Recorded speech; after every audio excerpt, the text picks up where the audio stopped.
जैसा हम करेंगे वैसा ही फल मिलेगा। सही बात है। आप ये सोचो, हम अच्छा करते हैं, हमें अच्छा फल मिलता कहाँ है? नहीं मिलता। हम दान धर्म करते हैं, फिर भी हम इतने दुखी हैं कि बता नहीं सकते कितने दुखी हैं। हम यही सोचते हैं। लेकिन ये सही है कि जैसा, मान लो आपके साथ कोई बुरा कर रहा है, वो उसे करने दो। हमें अच्छा करना है। महावीर जी ने ये बोला कि कोई हमें अगर कोई दुष्ट आदमी हमें पीट रहा है तो क्या हम उसे भी पीटने लग जाए? नहीं। तो इसी तरह से वो प्रवचन देते थे कि जो हमारे साथ गलत करे उनके साथ भी हमें अच्छा करना चाहिए।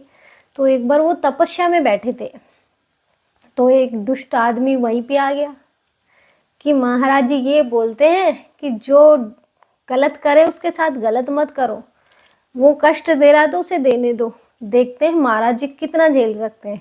उसने खुद की दिमाग लगा लिया, महाराज जी की परीक्षा लेना शुरू कर दिया।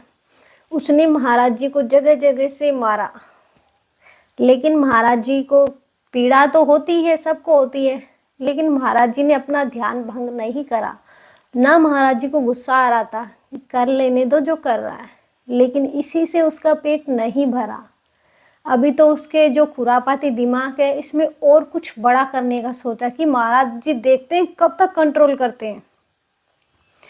तो वो डंडी लाया और महाराज जी के कान में कुरेदने लग गया।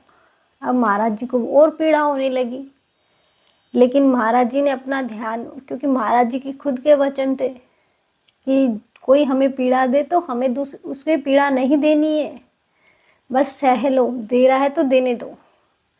तो देखता हूँ आज महाराज जी कब तक सहन करते हैं। उसने कुरेद कुरेद के महाराज जी के कानों में खून निकाल दिए, लेकिन महाराज जी के एक कान में निकाला तो कोई कुछ वो नहीं हुआ।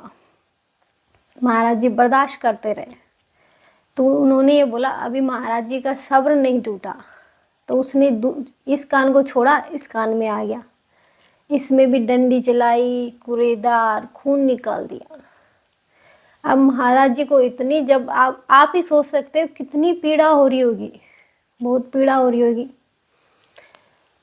तो महाराज जी ने फिर भी कुछ नहीं बोला, लेकिन महाराज जी जो आंख बंद करके बैठे थे, उनकी आंखों से आंसू निकलने लग गए। तो अब मनुष्य को दया आ गई, उस दुष्ट आदमी को दया आ गई कि महाराज जी की आंखों में आंसू आ रहे हैं, यानी कि महाराज जी को बहुत ज़्यादा पीड़ा हो रही है। क्योंकि जब पीड़ा होती है तो हमने तो उसे पीड़ा दे दी, उस आदमी ने तो दी उसे पीड़ा, लेकिन उन्होंने कुछ नहीं बोला, वो पीड़ा सहते रहे। उनकी आंखों में आंसू आ गए। उसने महाराज जी से पूछा, महाराज जी आप तो ये बोलते हैं ना कि कोई हमें कष्ट दे तो हमें बोलना चाहिए, आपको इतनी पीड़ा हो रही थी, आपने बोला क्यों नहीं? तो और अगर बोला नहीं, अगर आप ये मानते हैं कि कोई हमें पीड़ा दे तो उसे हमें पीड़ा नहीं देनी चाहिए, लेकिन आपकी आंखों में आंसू क्यों आ रहे? फिर ये भी नहीं आने चाहिए। तो जो महावीर जी थे, उन्होंने ये बोला कि ये आंसू मेरे दुख की पीड़ा के लिए नहीं आ रहे, ये मेरा शरीर है जिससे तुम्हें पीड़ा दी, मैं वो बर्दाश्त कर लिया। मुझे, मेरी आत्मा को पीड़ा नहीं है, मेरे शरीर को पीड़ा हुई है, मैं बर्दाश्त कर लिया। लेकिन मेरे जो आंसू हैं वो इसलिए नहीं आए कि मुझे पीड़ा हो रही है, वो इसलिए आए हैं कि आगे तुझे कितनी पीड़ा होगी। जब मुझे इतनी पीड़ा हुई है तो आने वाला जो तेरा प्रारब्ध में ये चीज़ें लिखी जाएंगी तो तुझे कितनी पीड़ा होगी। इसलिए मेरे आँख में ये आंसू आ रहे हैं कि मैं ये सोच के डर रहा हूँ कि तूने इतना मुझे कष्ट दिया है, लेकिन तेरा प्रारब्ध तो इसी से लिखा जाएगा कि अब तुझे कितनी पीड़ा होने वाली है। ये डर सोच के ही मेरे आंसू आ गए। तो ये उसके माइंड में भी आई कि ऐसा हुआ तो वो महाराज जी के चरणों में पड़ गया, नहीं महाराज जी क्षमा कर दो, क्षमा कर दो। लेकिन प्रारब्ध में जो चीज़ हो चुकी है, जो हमने कर्म किया है, उसका फल तो हमें मिलेगा ना। तो महाराज जी ने ये बोला, बेटा तूने कर्म कर लिया है, अब तेरे प्रारब्ध में ये चीज़ें लिखी जाएंगी, इसमें मैं कुछ नहीं कर सकता। ये चीज़ें तुझे पहले ही सोचनी चाहिए थी।